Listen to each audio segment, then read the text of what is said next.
معافی اتنی ہی خوبصورتی سے مانگنی چاہیے جس قدر بدصورتی سے کسی کا دل دکھایا ہو۔ لڑکی جب روتی ہے صرف تب کمزور ہوتی ہے، لیکن جب وہ رونا چھوڑ دیتی ہے تو اتنی مضبوط ہو جاتی ہے کہ پھر محبت یا نفرت اس کے لیے کوئی معنی نہیں رکھتی۔ اتنا تو پرندوں کو بھی پتہ ہوتا ہے کہ اگر ایک جگہ پانی سوکھ جائے تو وہیں تڑپ تڑپ کر نہیں مرتے، دوسری جگہ چلے جاتے ہیں۔ عورت جب اپنے مرد کی بات نہ مانے، اگر مرد ناراض ہو تو اسے خود نہ منائے اور بات بات پہ بیزاری کا اظہار کرے تو سمجھ لو کہ اس کی زندگی میں کوئی دوسرا مرد ضرور ہے۔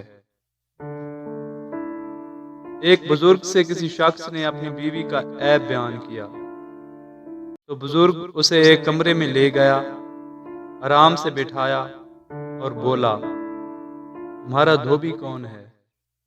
وہ بولا، بیوی۔ تمہارا باورچی کون ہے؟ وہ بولا، بیوی۔ گھر اور مال کا چوکیدار کون ہے؟ وہ بولا، بیوی۔ اپنے ماں باپ کو گھر چھوڑ کر عمر بھر کے لیے تمہارا ساتھی کون ہے؟ وہ بولا، بیوی۔ پریشانی اور غم میں تمہاری دل جوئی کون کرتا ہے؟ وہ بولا، بیوی۔ جب تم بیمار ہوتے ہو تو تمہاری تیمارداری کون کرتا ہے؟ وہ بولا، بیوی۔ بزرگ نے پوچھا، کیا تمہاری بیوی ان تمام کاموں کی تم سے اجرت مانگتی ہے؟ وہ بولا، نہیں۔ بزرگ نے فرمایا، ایک عیب تو تم نے فوراً ڈھونڈ لیا، لیکن اتنی خوبیاں کبھی تمہیں نظر نہیں آئیں۔